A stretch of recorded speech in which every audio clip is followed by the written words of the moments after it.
Hello good morning students. ये आपका क्षितिज का पार्ट 2 है। पार्ट 1 में हम लोग सूरदास के पद जो है राम लक्ष्मण भरत परशुराम संवाद और आत्मकथा तीनों कवर किए थे। आज पूरा कंप्लीट हो जाएगा क्षितिज का। और जो कृतिका बुक वाला नहीं देखें वो भी देख लें। 3 चैप्टर है उसमें पूरा बुक में, और तीनों एक ही वीडियो में कवर करा दिए हैं। और ये जो क्षितिज का है गध, जैसे नेताजी का चश्मा, उसके बाद बाल गोविंद भगत, लखनवी अंदाज, सब पूरा छो करा दिए हैं। ये अंतिम वीडियो आपका, मतलब सिर्फ 3 और 1 4 5 वीडियो में पूरा हिंदी खत्म कर दिए हैं सिलेबस। अब पांचों को देख लीजिए ताकि आपका एग्जाम जो आने वाला है उसमें फुल में फुल मार्क्स आ सके। तो जो नए हैं चैनल को सब्सक्राइब कर लें और कमेंट में बताएं कैसे पढ़ने में लग रहा है। ठीक है, चलिए शुरू करते हैं। चैप्टर का नाम है उत्साह। इसको लिखा है श्रीकांत त्रिपाठी निराला। इसमें बात किया गया है बादल के बारे में। बादल को क्रांति का प्रतीक माना गया है।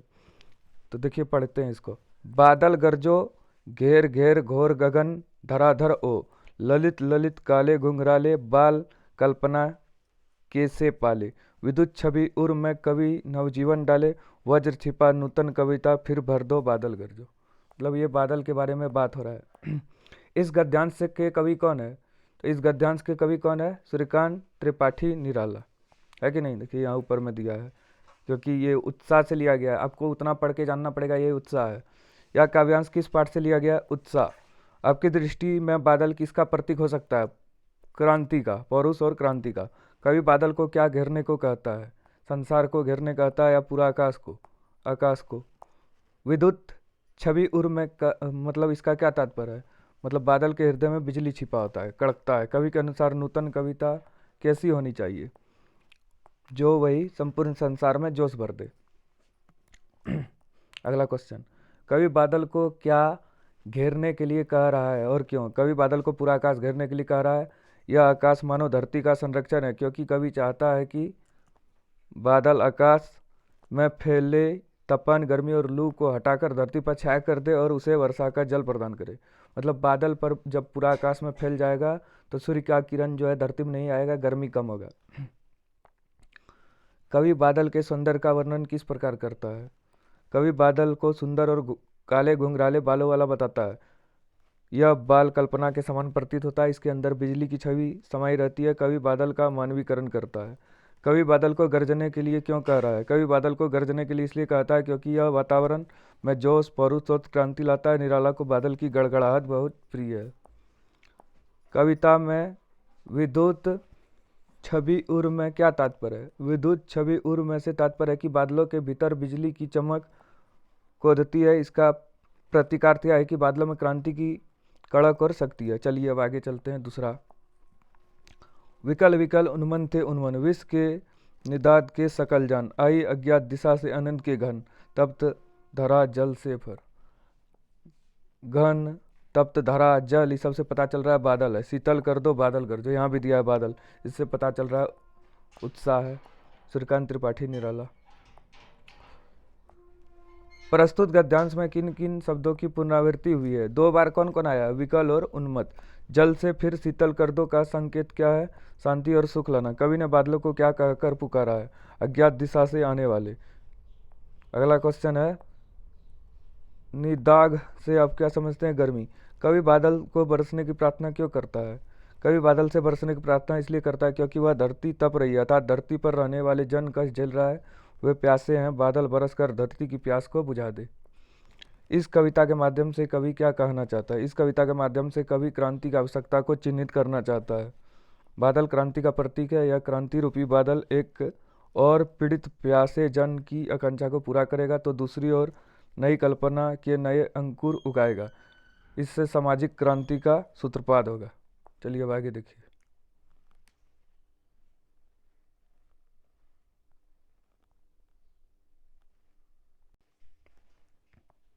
चलिए आगे। कौन विकल और अनमने थे और क्यों? विश्व के सभी लोग व्याकुल और अनमने थे, वे भीषण गर्मी के तप के कारण दुखी थे। कवि बादल से क्या प्रार्थना करता है? कवि बादल से प्रार्थना करता है कि वे गर्मी से तपती धरती पर खूब बरसे और उसे शीतल कर दे, ठंडा कर दे। चलिए आ गया क्वेश्चन आंसर बुक का। पहले ऑब्जेक्टिव फिर सब्जेक्टिव। उत्साह कविता के कवि कौन है? आप लोग सब जानते हैं, सूर्यकांत त्रिपाठी निराला। हिंदी में सभी कविता का कवि और कहानी का लेखक जो है उसको याद करना जरूरी है। 3 से 4 क्वेश्चन हो जाएगा आपका। याद किए हैं कि नहीं किए? कि वीडियो में करा दें? आप लोग बोलिए पहले ट्रिक के साथ। उत्साह कविता में कवि बादलों से क्या आग्रह करता है? बरसने का। कवि के अनुसार बादलों के भीतर क्या छुपा हुआ है? बिजली की कड़क। कवि ने बादलों को किसके समान सुंदर बताया है? केसों के समान सुंदर। घुंघराले। कवि निराला ने बादलों की तुलना किससे की है? कवि से। कवि गर्मी से तपती धरती को जल से भरकर शीतल करने का आग्रह किससे कर रही है? बादलों से। उत्साह कविता के आधार पर बताए कि संसार के सभी प्राणियों को स्थिति कैसी है? गर्मी के कारण बेचैन और उदासी, जैसे अप्रैल मई महीना में होता है, जून में। उत्साह कविता किन अर्थों की ओर संकेत करता है? ललित कल्पना, क्रांति चेतना के साथ नवनिर्माण, नवसंचार की ओर। विकल विकल उन्मन थे। उन्मन पद किसका विकलता और उदासी को सूचित करता है? उदास प्राणियों का। उत्साह कविता में प्रयुक्त उन्मन शब्द किस भाव का सूचक है? उदासी का। कवि ने बादलों के लिए किस विशेषण का प्रयोग किया है? नवजीवन वाले। कवि बादलों से किस प्रकार बरसने का आह्वान कर रहा है? आकाश को घेरकर। उत्साह कविता में बादल किसका प्रतीक है? क्रांति का। कवि ने बादलों को किसकी कल्पना से समान पाले हुए माना है? बाल कल्पना। कवि ने तप्त धारा के माध्यम से किस ओर संकेत किया है? जन सामान्य की पीड़ा। कवि ने बादलों को क्या कहकर संबोधित किया है? अनंतता के घन, क्रांति का प्रतीक, यही सब। उत्साह कविता के अनुसार किसका मन विकल था? संसार के सभी प्राणियों का। कवि के अनुसार बादल कहाँ से आता है? अनजान दिशा से। कवि बादलों से क्या अनुरोध करता है? धरती को शीतल बनाने का। निराला नाम से कौन विख्यात है? सूर्यकांत त्रिपाठी। इसी का पूरा नाम है सूर्यकांत त्रिपाठी निराला। घेर घेर घोर गगन धराधल, यह पंक्ति किस कविता की है? उत्साह। उत्साह माने बादल के बारे में बात हो रहा है। कवि बादल में किसका स्वर सुनता है?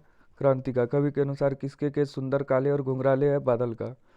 धाराधर किसके लिए प्रयुक्त हुआ है? ये बादल के लिए प्रयुक्त हुआ है। वज्र छिपा नूतन कविता फिर भर दो, यह पंक्ति किस पाठ से लिया गया? उत्साह। वज्र मना वज्र जो गिरता है बादल से। उत्साह कविता में आए निदान शब्द का अर्थ क्या है? अत्यधिक गर्मी। गर्मी से निदान दो। कवि किसको गर्जने के लिए कह रहा है? बादल से। विकल विकल उन्मन थे उन्मन पंक्ति किस कविता का है? उत्साह। चलिए अब सब्जेक्टिव क्वेश्चन आंसर पे चलते हैं। कविता का शीर्षक उत्साह क्यों रखा गया है? इस कविता का शीर्षक उत्साह इसलिए रखा गया है क्योंकि कवि के मन में बादल को लेकर उत्साह है। बादल मन में उत्साह की भावना जगाता है। यह उत्साह क्रांति आने के प्रतीक भी है। प्रतीक होगा इस जगह। कविता में बादल किन किन अर्थों की ओर संकेत करता है? कविता में बादल निम्नलिखित अर्थों की ओर संकेत करता है। बादल पीड़ित प्यासे जनों की प्यास को बुझाने वाला है। बादल क्रांति के अर्थ की ओर भी संकेत करता है। यह क्रांति लोगों की इच्छाओं की पूर्ति का माध्यम बनेगा। ये नहीं भी लिखिएगा चलेगा। बादल ललित कल्पना की ओर संकेत करता है। बादल जन जन की आकांक्षा को पूरा करता है। बादल नवजीवन की अर्थ को ओर संकेत करता है। बादल नूतन कविता की अर्थ को ओर संकेत करता है। 1 2 3 4 5 6 है। आप एक पॉइंट को किसी को छोड़ के 5 पॉइंट लिख लीजिए। हो गया। चलिए अब आ रहा है अट नहीं रही है। अट नहीं रही है ये फागुन मास में जो सुंदरता है वसंत ऋतु में उसकी व्याख्या कर रहा है। पूरा प्रकृति कैसे फूलों से ढक जाता है। इसको भी सूर्यकांत त्रिपाठी निराला लिखा है। मतलब उत्साह और अट नहीं रही है दोनों को सूर्यकांत त्रिपाठी निराला लिखा है। अट नहीं रही है कविता के कवि कौन है? सूर्यकांत त्रिपाठी निराला। अट नहीं रही है कविता के आधार पर बताइए कि किस ऋतु में प्रकृति की सुंदरता अत्यधिक बढ़ जाती है? फागुन मतलब वसंत ऋतु, जब होली आता है, और इसी में सरस्वती पूजा भी होता है वसंत ऋतु में। अट नहीं रही है कविता में कवि ने किसका वर्णन किया है? प्राकृतिक सुंदरता का, सौंदर्य का।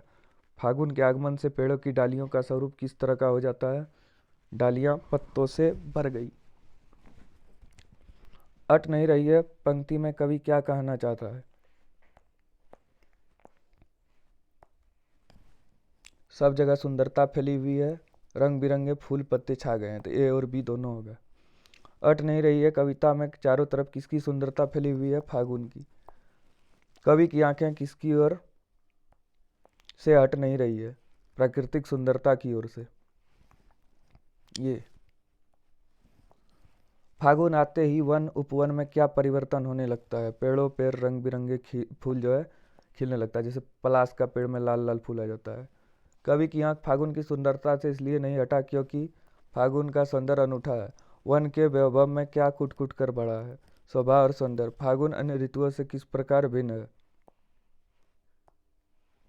सुहावने मौसम के कारण। कहीं सांस लेते हो, घर घर भर देते हो, पंक्ति में किसकी विशेषता वर्जित हुई है? फूलों की। फागुन मास में कैसी हवाएं चलती है? मादक हवाएं। फागुन मास के कारण लोगों के चेहरे पर क्या है? खुशी है।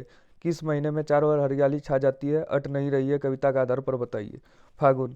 कहीं सांस लेते हो, घर घर भर देते हो, इस पंक्ति का अर्थ क्या है? वातावरण का सुगंधित और मादक हो जाना। सूर्यकांत त्रिपाठी निराला का जन्म कब हुआ था? 1899। अट नहीं रही है कविता में किसकी आभा अट नहीं रही है? फागुन की।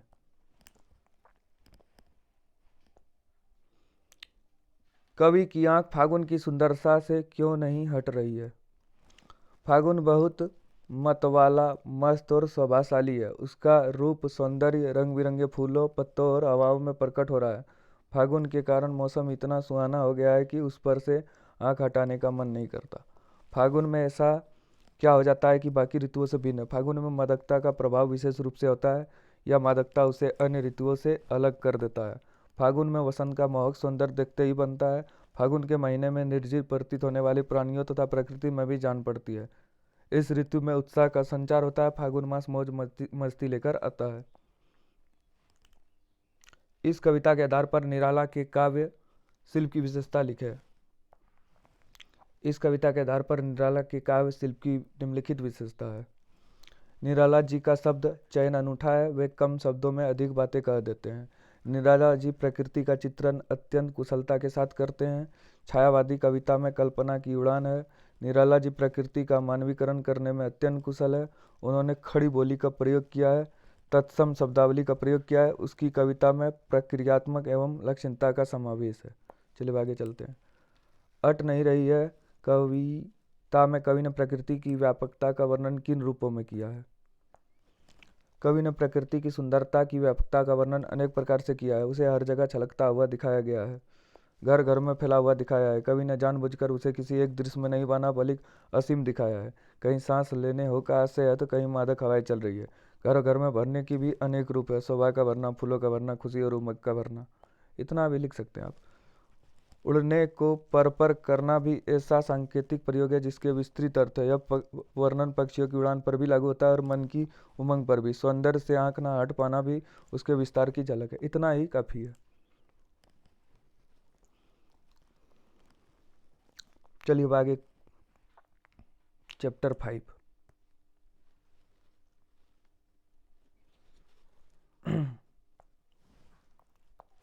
और हिंदी में जो पीछे वाला नहीं देखे आप लोग देख लीजिए, उसमें 3 चैप्टर बताए थे। कृतिका बुक में माता का आंचल, साना साना हाथ जोड़ी और मैं क्यों लिखता हूँ। उसके बाद बताए थे ये क्षितिज बुक में बताए थे नेताजी का चश्मा, बाल गोविंद भगत, लखनवी अंदाज, ये सब बताए थे उसमें सब। और फिर इसमें पद वाला में बताए थे, पहले बताए सूरदास के पद, फिर राम लक्ष्मण भरत परशुराम संवाद और बताए थे आत्मकथा। फिर यहाँ उत्साह से आज चल रहा है। ये कंप्लीट हो गया पूरा हिंदी आपका। अब हम वर्मा प्रेस लेके आएंगे और प्रोजेक्ट उड़ान और क्वेश्चन बैंक। ये 15 से चलेगा आपका, जब तक एग्जाम नहीं होगा। 18 तक सब खत्म कर देंगे। व्याकरण भी चाहिए कि आप लोग बोलिए। यह दंतुरिनी मुस्कान, इसको नागार्जुन लिखा है। ये एक बच्चा, मतलब लेखक जब बच्चे को देखता है तो उसका मुस्कान देख के इसको लिखा है। कितना निश्चल है, कितना अच्छा है, हृदय में प्रेम भर देता है, यही है उसमें। तुम्हारी यह दंतुरिनी मुस्कान, बच्चों को बोल रहा है, मृतक में भी डाल देती जान। तुलित धूसर तुम्हारे ये गात, छोड़कर तारा मेरी झोपड़ी में खिल रहे जलजात। परख पाकर तुम्हारा ही प्राण पिघल जल बन गया होगा कठिन पसान। छू गया तुमसे कि झरने लगे कि शेफालिका के फूल। यहाँ देखो दिया है दंतरुनी मुस्कान मतलब नागार्जुन। बांस था कि बबूल। प्रस्तुत काव्यांश के कवि कौन है? नागार्जुन, क्योंकि यह दंतरुनी मुस्कान से लिया गया है। यह काव्यांश किस पाठ से लिया गया है? यह दंतरुनी मुस्कान। दंतुरित का अर्थ क्या है? नए नए दांत, बच्चे के जो दूध का दांत आते हैं वही चमकने वाला। माँ बच्चों को क्या क्या कराती है? मधु संपर्क, दूध पिलाती है। कवि ने धन्य किसे कहा है? माता और पुत्र को। शिशु को देखकर कवि को किस फूल का एहसास हुआ? कमल का फूल। इसी को बोला है ये, कमल को यहाँ क्या बोला है? शेफालिका।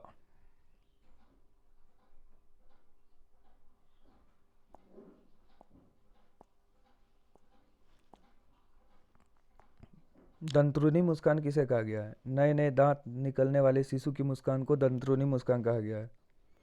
ऐसा अबोध शिशु की मुस्कान बहुत मनमोहक और निर्दोष होती है। मतलब बच्चे की मुस्कान और एक बड़े लोगों की मुस्कान में अंतर है।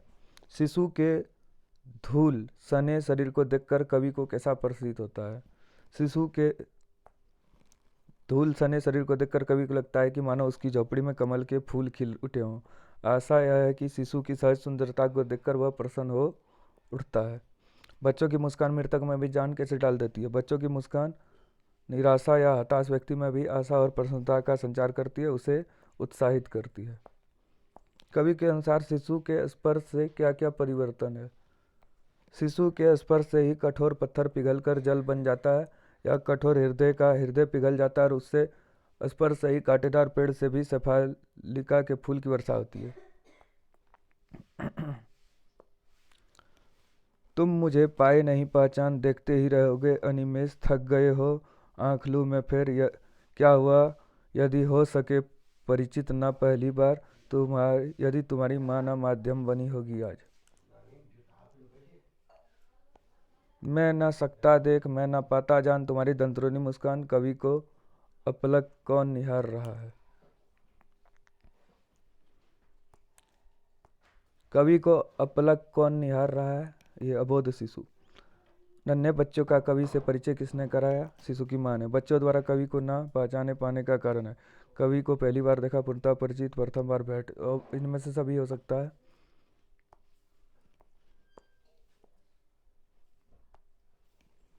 अनिमेष का क्या अर्थ है? एकटक देखना। धन्य तुम माँ भी तुम्हारी धन्य, चिर प्रवासी में इतर में अन्य, इस अतिथि से फिर तुम्हारा क्या रहा संपर्क, उंगलियां माँ का कराती रही है मधुपर्क, देखते तुम इधर कनखी मार और होती जब भी आंखें चार, यह तुम्हारी दंतरुनी मुस्कान, मुझे लगता बड़ी ही छविमान। ये भी 4 लाइन आएगा, इसलिए ध्यान से देखना है। प्रस्तुत पद्यांश में आए मधु संपर्क का संकेत अर्थ स्पष्ट करें। माँ का प्यार, उसकी उंगलियां बच्चों को मधुपर्क कराती रही है। माँ का, किसकी उंगलियां? माँ का। कवि किसको धन्य कह रहा है? माँ और पुत्र, शिशु और उसकी माँ को। यहाँ चिर प्रवासी किसको कहा गया है? कवि को। आता है जाता है। कवि स्वयं को क्या कहता है और क्यों? कवि स्वयं को प्रवासी कहता है क्योंकि वह घर से लंबे समय तक बाहर रहता है। घर से दूर रहने वाले व्यक्ति प्रवासी ही कहलाता है, वह लंबे अंतराल के बाद घर लौटता है। मधु संपर्क क्या है, वहाँ उसका उल्लेख क्यों किया गया है? मधु संपर्क मधु, शहद, दूध, दही, घी और गंगाजल को मिलाकर बनाया जाता है। यह अत्यंत पौष्टिक पेय है। यह बच्चों के स्वास्थ्य के लिए उत्तम और पुष्टिकार होता है। बच्चों की माँ इसे अपनी उंगली से उसे चटाती है। यहाँ शिशु के पालन पोषण के संदर्भ में इसका उल्लेख हुआ है। शिशु किस प्रकार देखता है? कवि को यह दृष्टि कैसी लगी? शिशु अपने पिता को अनजान अतिथि मानकर कनखियों से निहारता है। शिशु की यह बाकी चितवन कवि को बड़ी छविमान प्रतीत होती है। यह दंतरुनी मुस्कान कवि को अत्यंत प्रफुल्लित कर देता है।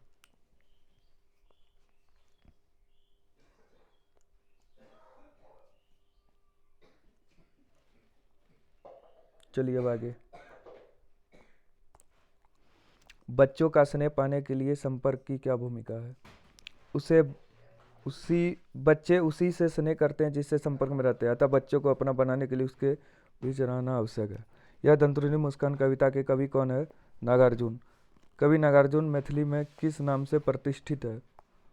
यात्री। झोपड़ी में कमल खिलने का क्या तात्पर्य है? गरीबी में भी आनंद की अनुभूति। यह दंतरुनी मुस्कान कविता में किसकी मुस्कान की विशेषता का वर्णन किया गया है? बाल शिशु का। बच्चों के स्पर्श मात्र से क्या परिवर्तन हुआ? शेफालिका के फूल झड़ने लगे। यदि बच्चों की माँ माध्यम न बनती तो कवि क्या नहीं कर पाते? धूल से सने हुए शिशु को नहीं देख पाते। शिशु को मधु संपर्क का पान कौन कराती है? उसकी माँ। बच्चा कवि को कैसे देख रहा है? तिरछी नज़र से, मैंने एकटक। कवि बच्चों को किसके संपर्क न होने की बात कहता है? पिता का, मतलब स्वयं से। यह दंतरुनी मुस्कान कविता में किसकी आंखें चार होने की बात कही गई है? कवि और बच्चों की। किसकी उंगलियां शिशु को मधु संपर्क का पान कराती रही? बच्चों की माँ की।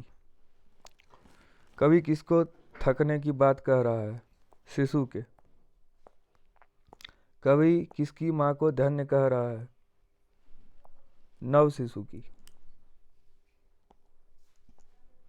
जलजात का अर्थ क्या है? जलजात का अर्थ है कमल का फूल। यह दंतरुनी मुस्कान कविता में कवि को एकटक कौन निहार रहा है? शिशु। यह दंतरुनी मुस्कान कविता के आधार पर बताइए कि बच्चों की मुस्कान किसे पिघलाने में समर्थ है? कठोर व्यक्ति के मन को। यह दंतरुनी मुस्कान कविता के अनुसार कवि का शरीर, शिशु का शरीर कैसा है? धूल से सना हुआ है। यह दंतरुनी मुस्कान कविता में पहली बार कवि को देखने पर बच्चों की क्या प्रतिक्रिया हुई? वह कवि को अपलक देखते रहा, माने एकटक। छोड़कर ताराब मेले झोपड़ी में खिल रहे जलजात, मतलब कमल का फूल। पंक्ति में कमल शब्द का प्रयोग किसके लिए हुआ है? बच्चों के लिए। कठिन पाषाण के पिघलने से क्या तात्पर्य है? कठोर हृदय वाले व्यक्ति का विनम्र होना। कठोर हृदय माने पाषाण माने पत्थल। शिशु का प्रथम गुरु कौन है? उसकी माँ है। नन्हे शिशु का शरीर किसकी तरह खिल उठा? कमल की तरह। सॉरी। किसकी मुस्कान इतनी मोहक है कि मुर्दे में भी जान डाल देती है? शिशु की।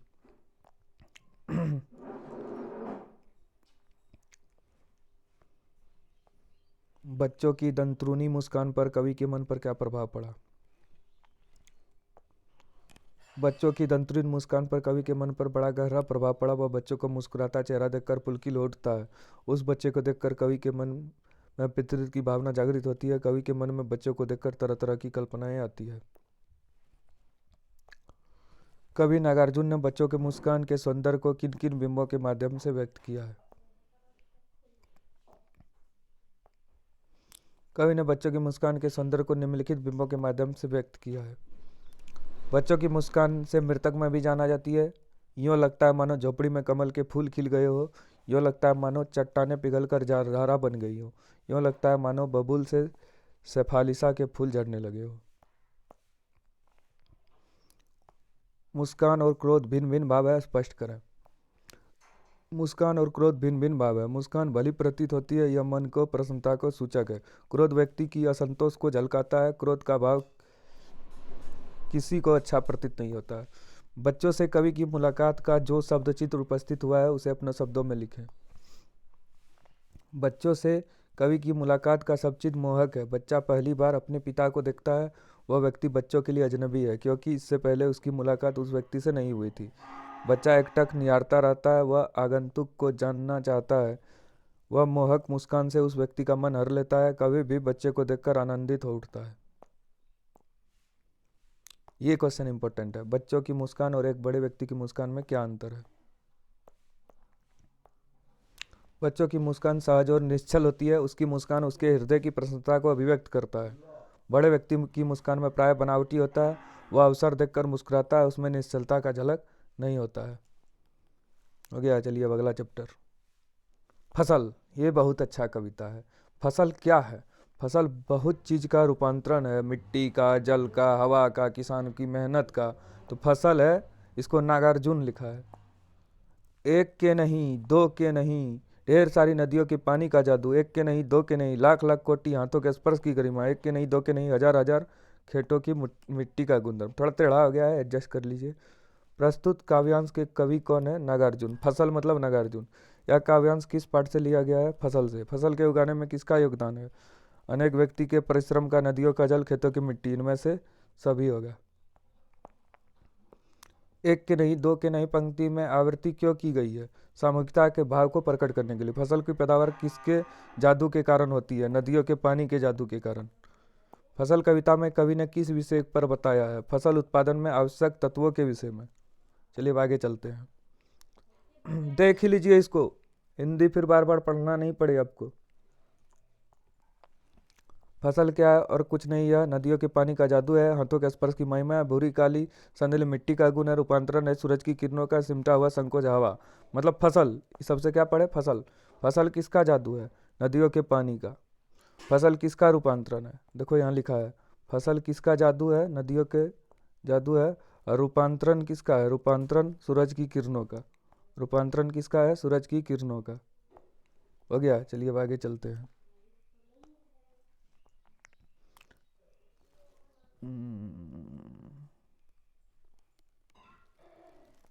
वो फिर यही पेज आ गया, वो थोड़ा टेढ़ा हो गया था इसलिए यहाँ दो बार ले लिए।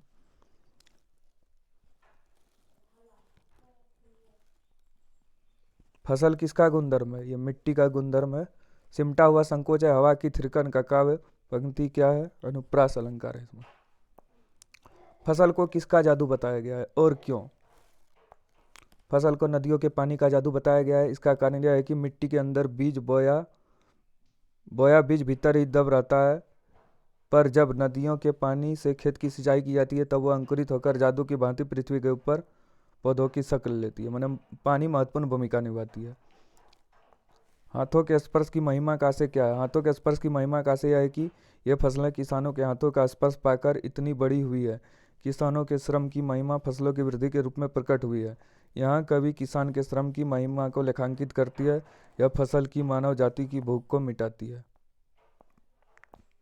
कवि के अनुसार फसल क्या है, ये इंपॉर्टेंट है। इस संदर्भ में कवि कहना चाहता है कि फसलों को में उगाने में प्रकृति के सभी तत्व, जल, मिट्टी, धूप, वायु आदि सभी का योगदान रहा है। इससे मानव श्रम भी सम्मिलित है, सभी के प्रभाव का प्रतिफल है फसल। ये याद कर लेना, रट लेना इसको। नदियों के पानी का जादू से क्या तात्पर्य है, नदियों के पानी का जादू से तात्पर्य है पानी में घुले मिले जीवन साथी अमृत तत्व। इन्हीं तत्वों के प्रभाव से फसलें तैयार होती है। फसलों के फलने फूलने में पानी का योगदान महत्वपूर्ण है। रूपांतरण है सूरज की किरणों का, से क्या आशय है, फसलों को उगाने से सूरज की किरणों का पूरा योगदान होता है। वास्तव में सूरज की किरणें ही अपने रूप बदलकर इस तरह फसल का रूप में उगता है। फसल कविता के कवि कौन है, नागार्जुन। कोटि कोटि हाथों का स्पर्श की गरिमा से आपका क्या अभिप्राय है, किसानों के शारीरिक परिश्रम द्वारा फसल निर्माण। फसल कविता के अनुसार बताएं कि फसल किसका बदला हुआ रूप है, सूरज की किरणों का, मतलब रूपांतरण। कवि के अनुसार फसल क्या है, प्रकृति के सहयोग का फल, मनुष्य की शारीरिक परिश्रम। तो इनमें दोनों होगा, ये और भी। हाथों के स्पर्श की महिमा पंक्ति में निहित भाव है। फसल सामूहिक परिश्रम का फल है, मतलब प्रकृति और मानवी दोनों मिला के।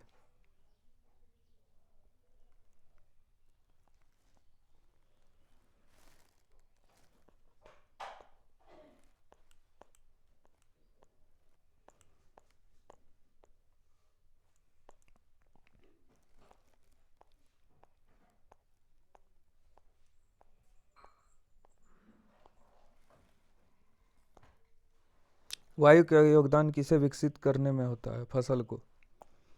निम्न में से क्या फसल को उपजाने के लिए आवश्यक तत्व कारक नहीं है, नहीं लिखा है। ओलावृष्टि, सूर्य का प्रकाश जरूरी है, पानी जरूरी है, किसानों का श्रम जरूरी है। फसल कविता में कवि ने पाठकों को किस विषय से अवगत कराया है, फसल निर्माण से। कवि ने फसल को किसके स्पर्श की महिमा बताया है, हाथ। फसल वस्तुतः किसके सहयोग का परिणाम है, प्रकृति और मनुष्य का। फसल को थिरकन कौन सिखाता है, थिरकना मतलब क्या होता है, मतलब लहराता है, हवा, साए साए। फसलों में किसकी मेहनत छिपी हुई है, किसानों की।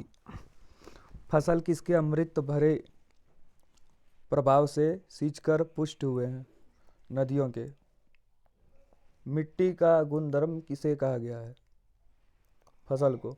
कवि नागार्जुन का वास्तविक नाम क्या है, वैजनाथ मिश्र। ये आ सकता है क्वेश्चन, इंपॉर्टेंट है, नया क्वेश्चन भी है। नागार्जुन ने फसल के लिए किस आवश्यक तत्वों की चर्चा किया है, नदियों का पानी, मिट्टी का गुणधर्म, सूर्य की किरण, किसानों का मेहनत। तो इनमें से सभी हो जाएगा। चलिए आगे देखते हैं, आधा घंटा हो गया और एक चैप्टर है। कवि के अनुसार फसल क्या है। कवि के अनुसार फसल पानी, मिट्टी, धूप, हवा एवं मानव श्रम का मिलाजुला रूप है। इसमें सभी नदियों के पानी का जादू समाया हुआ है। कवि के अनुसार फसल नदियों के पानी का जादू, मनुष्य के हाथे के स्पर्श की महिमा, भूरी काली मिट्टी का गुणधर्म, सूरज की किरणों का रूपांतरण तथा हवा की थिरकन का सिंपा हुआ संकोच है।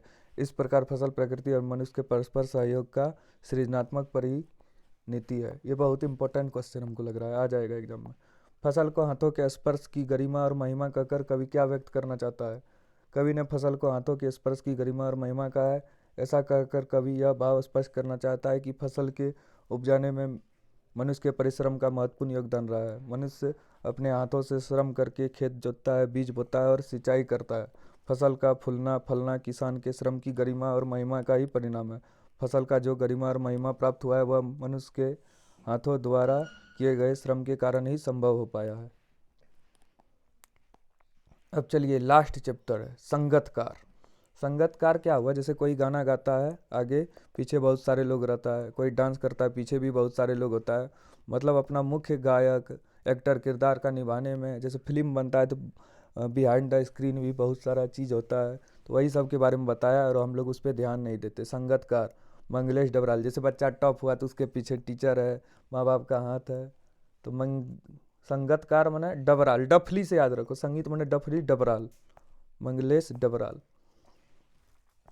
गायक जब अंतरे की जटिल तानों के जंगल में खो चुका होता है या अपने ही सरगम को लांघ कर चला जाता है भटकता हुआ एक अनहद में, तब संगतकार ही अस्थाई को संभालता रहता है। चलिए देखिए, प्रस्तुत काव्य में किसका महत्व को बताया गया है? संगतकार के। नौसिखिया किसे कहा गया है? मुख्य गायक को। जटिल तानों के जंगल में पंक्ति में निहित अलंकार क्या है? रूपक। जटिल का अर्थ क्या है? जटिल मतलब होता है कठिन। संगतकार का क्या काम करता है? उसकी भूमिका क्या है? संगतकार मुख्य गायक की गरज में प्राचीन काल से अपनी गूंज मिलाता चला आ रहा है। गायक जब अपने गायन के क्षेत्र में या तो खो जाता है या भटक जाता है, तब संगतकार ही उसे संभालता है, उसे भटकने से बाहर निकालता है। संगतकार क्या काम करता है? उसकी भूमिका क्या है? संगतकार मुख्य गायक की गरज में प्राचीन काल से अपने गूंज मिलाता चला आ रहा है। गायक जब अपने गायन के क्षेत्र में या तो खो जाता है या भटक जाता है, तब संगतकार ही उसे संभालता है, उससे भटकन से बाहर निकालता है। संगतकार का बहुत ही महत्वपूर्ण भूमिका है। संगतकार किसकी क्या याद दिलाती है? संगतकार मुख्य गायक को उसको बचपन याद दिलाता है। गायक के छूटे हुए सामान को समेटने में उसका रूप उभारता है। अंतरे की जटिल तानों का जंगल किसे कहा गया? इसका अर्थ है किसी गीत के चरण को गाते हुए इसके स्वरों और आलापों की बहुत कठिन और उलझने हुए ताने। अस्थाई को संभाले रखने का क्या तात्पर्य है?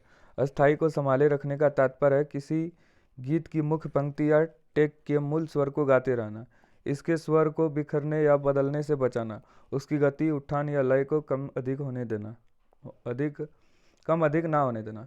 चलो देखो, अब क्वेश्चन आंसर पे आते हैं। संगतकार शीर्षक कविता के कवि का क्या नाम है? मंगलेश डबराल। संगतकार किसे कहा गया है? मुख्य गायक का साथ देने वाले व्यक्तियों को, लोगों को। चलिए खत्म हो गया, ज़्यादा नहीं है, ये सब बता दिए हैं। माता कहाँ चली सब पढ़ा दिए हैं। तार सप्तक किसे कहा गया है? सरगम के ऊंचे स्वर को, मतलब संगीत के ऊंचे स्वर को। संगतकार मुख्य गायक को ढांढस कब बनाता है? जब उसका राग गिरने लगता है। किस कारण से मुख्य गायक की आवाज़ साथ नहीं देती? गला बैठ जाने के कारण। मुख्य गायक को यह एहसास कौन दिलाता है कि वह अकेला नहीं है? संगतकार। संगतकार की मुख्य भूमिका क्या होती है? मुख्य गायक के स्वर को शक्ति देना। संगतकार पाठ में किसकी भूमिका के महत्व पर विचार किया गया है? संगतकार की। किसकी आवाज़ को कमजोर एवं कांपते हुए बताया गया है? संगतकार की। संगतकार का क्या काम है? मुख्य गायक की आवाज़ में अपनी आवाज़ मिलाना। अंतरा किसे कहते हैं? अस्थाई टैग को छोड़कर गीत का शेष भाग। संगतकार किसे उसका बचपन याद दिलाता है? मुख्य गायक को। अस्थाई किसे कहा गया है? गीत की मुख्य टैग को। अनहद का संगतकार कविता के संदर्भ का क्या अर्थ है? असीम मस्ती। मुख्य गायक की प्रेरणा कब साथ छोड़ने लगती है? जब वह उच्च स्वर में गाता है। मुख्य गायक को ढांढस बनाने का कार्य संगतकार कैसे करता है? मुख्य गायक की स्वर में स्वर मिला के। मुख्य गायक की आवाज़ कैसी होती है? चट्टान जैसी भारी। चलिए आगे देखिए। संगतकार के माध्यम से कवि किस प्रकार के व्यक्ति की ओर संकेत कर रहा है? संगतकार के माध्यम से कवि उन लोगों की ओर संकेत कर रहा है जो मुख्य व्यक्ति की छवि बनाने में महत्वपूर्ण भूमिका का निर्वाह करती है। वे स्वयं तो पीछे रहते हैं पर अपने मुख्य गायक नेता को ऊंचा उठाने में मदद करते हैं। इसकी भूमिका रचनात्मक होती है। ये लोग अपने आदर्श व्यक्ति की छवि को निखारते हैं, मुसीबत में साथ देते हैं और ढांढस बनाते हैं। बहुत इंपॉर्टेंट क्वेश्चन है ये। संगीतकार जैसे व्यक्ति संगीत के अलावा और किन किन क्षेत्र में दिखाई देते हैं? तो नाटक के क्षेत्र में, नृत्य के क्षेत्र में, शिक्षा के क्षेत्र में, राजनीति के क्षेत्र में, धर्म के क्षेत्र में। संगीतकार किन किन रूपों में मुख्य गायक गायिकाओं की मदद करता है? संगीतकार मुख्य गायक गायिकाओं के स्वर में अपना स्वर मिलाकर उसकी मदद करता है। संगीतकार संगीत के वाद्य यंत्र बजाकर गायक गायिकाओं की मदद करता है, इसकी सहायता से उसके स्वर में उभार आते हैं।